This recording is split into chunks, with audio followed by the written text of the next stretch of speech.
एक टाइम ऐसा भी था जब बीएसएनएल को लोग ये नाम दे दिया था कि भाई साहब नहीं लगेगा। अभी बीएसएनएल की एक ऐसा टाइम चल रहा है जब वही लोग ये कहने लगा है कि अब भाई साहब भी लगेगा। बीएसएनएल के साथ ऐसा क्या हुआ था जिससे लोग इसे टाटा बाय बाय करके जियो, एयरटेल, वीआई जैसे प्राइवेट कंपनी पर शिफ्ट करने लगा था। इतिहास की पन्ने उठाकर देखेंगे तो आपको पता चलेगा कि बीएसएनएल एक टाइम पर इंडिया की most profitable telecom service provider था। इतना प्रॉफिटेबल कंपनी होने के बावजूद भी इसे किसने डुबाया? अभी बीएसएनएल के पास एक सुनहरा मौका है जिससे वो अपनी पुराने इतिहास को दोबारा से दोहरा सकता है, लेकिन सवाल उठती है कि कैसे?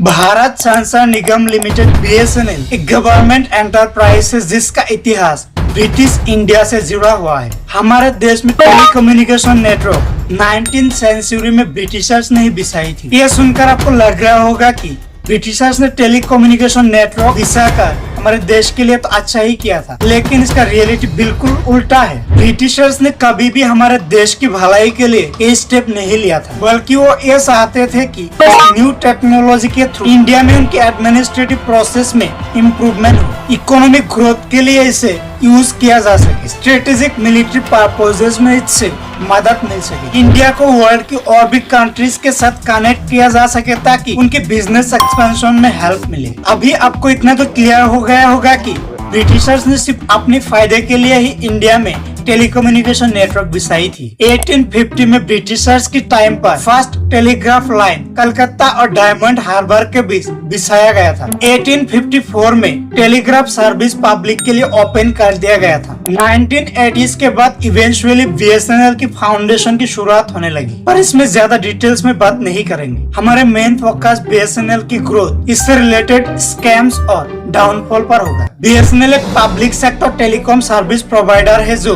Wireline services, GSM mobile services, internet और broadband services, WiFi, VPN services वगैरह प्रोवाइड करते हैं। ये इंडिया की largest public sector telecom service provider है जिसने इंडिया की कोने कोने तक मोबाइल नेटवर्क कनेक्शन प्रोवाइड किया है, जहां पर जियो, एयरटेल जैसे टॉप प्राइवेट कंपनीज भी आज तक पहुंच नहीं पाया है। बीएसएनएल के farmer director of finance SD Saxena का कहना है कि बीएसएनएल पर सरकार ने जितना इन्वेस्टमेंट किया था उसे कई गुना ज्यादा रिटर्न इसने दिया है, लेकिन आज वही कंपनी लगभग 13-14 साल के अंदर अराउंड 1 ट्रिलियन रुपीस की लॉस कर चुका है। फाइनेंशियल ईयर 2009-10 में एयरटेल, आइडिया, वोडाफोन जैसे प्राइवेट प्लेयर के साथ एग्रेसिव कंपटीशन की वजह से पहली बार बीएसएनएल ने लॉस रिपोर्ट किया था। बीएसएनएल के हालात धीरे धीरे इतना खराब हो चुका था कि गवर्नमेंट भी इसे बंद करने की सोच रहा था, जहां पर बाकी प्राइवेट प्लेयर्स ने लगभग इंडिया के हर स्टेट में 5G सर्विस स्टार्ट कर दिया है। वहीं पर बीएसएनएल की 4G सर्विसेज अभी सिर्फ कुछ एरिया में ही लॉन्च किया गया है।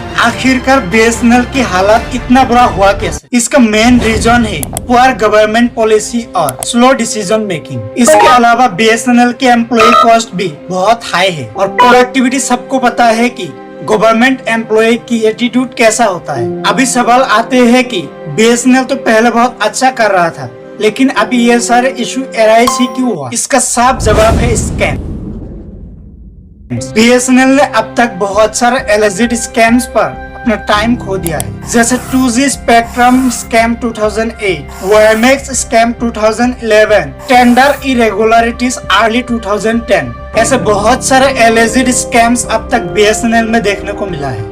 ये बात 100% सही है कि बीएसएनएल ने इन सारे एलिजिड स्कैम्स की स्क्रूटिनी पर फंसकर बहुत सारा लॉस किया है, क्योंकि जब भी किसी कंपनी में कोई स्कैम्स की इन्वेस्टिगेशन चलती है तो उस कंपनी की ग्रोथ और डिसीजन मेकिंग प्रोसेस में बहुत सारा दिक्कत आती है। कंपनी में कोई भी मेजर डिसीजन लेने के लिए लीगल अप्रूवल की जरूरत होता है। आपको जानकर हैरानी होगी कि जो एलिजिड 2G स्पेक्ट्रम स्कैम था वो कोर्ट में आज तक साबित ही नहीं हो पाया है। जज का कहना है कि ये स्कैम एक बेसलेस स्कैम है। इससे ये तो क्लियर हो गया है कि बीएसएनएल का हालात अपने आप खराब नहीं हुआ है, बल्कि पॉलिटिशियंस और उनकी सत्ता की लालच ने से डुबाया है। अगर आप 2G स्पेक्ट्रम स्कैम के बारे में डिटेल्स में जानना चाहते हैं तो कमेंट पर जरूर बताना। जहां पर जियो, एयरटेल, वीआई जैसे कंपनीज एडवांस टेक्नोलॉजी पर इन्वेस्ट कर रहा था, वहीं पर बीएसएनएल अपनी स्लो डिसीजन मेकिंग की वजह से ओल्ड टेक्नोलॉजी पर ही डिपेंडेंट था। और अभी भी है। इसका बहुत बुरा इफेक्ट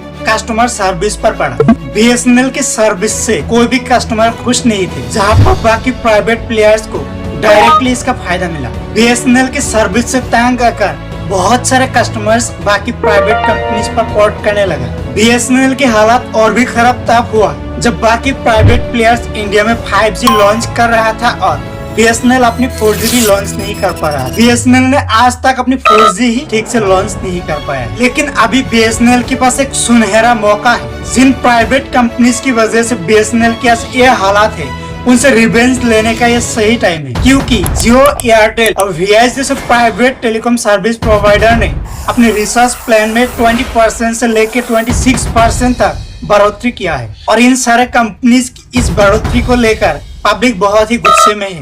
लोग अब इन कंपनीज को छोड़कर BSNL में पोर्ट करने के लिए लाइन पर लगे हैं। लेकिन फिर से वही सवाल उठता है कि क्या BSNL इनका ट्रस्ट बहाल रख पाएगा। BSNL का नेटवर्क तो देश की हर एक कोने कोने तक है, लेकिन ये अभी तक 4G पर ही अटका हुआ है। इसका 4G सर्विसेज भी अभी तक सिर्फ कुछ एरिया में ही इंस्टॉल किया गया है। इससे ये तो तय है कि चाहे कितना भी कस्टमर्स बाकी कंपनीज को छोड़कर BSNL में पोर्ट क्यों ना करे, अगर BSNL इनको अच्छा सर्विस ना दे पाया तो जिनको अच्छा नेटवर्क कनेक्शन चाहिए तो फिर से BSNL को छोड़कर बाकी प्राइवेट कंपनी में पोर्ट कर जाएगा। गवर्नमेंट और BSNL दोनों ने 4G पर काम करना तो स्टार्ट कर दिया है, लेकिन ये कितना सक्सेसफुल हो पाएगा इस पर भी सवाल खड़ा होता है। इतिहास गवाह है कि जब भी किसी कंपनी में पॉलिटिकल इंटरफेरेंस होता है, उस कंपनी की ग्रोथ में बहुत सारे प्रॉब्लम्स आते हैं। सरकार बदलने के साथ साथ कंपनी की पॉलिसी में भी बहुत ज्यादा इफेक्ट पड़ता है। इसीलिए मेरे हिसाब से BSNL को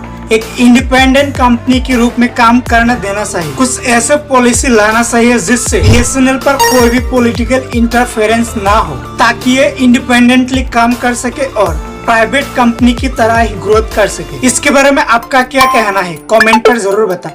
keep watching, stay learning. Thank you.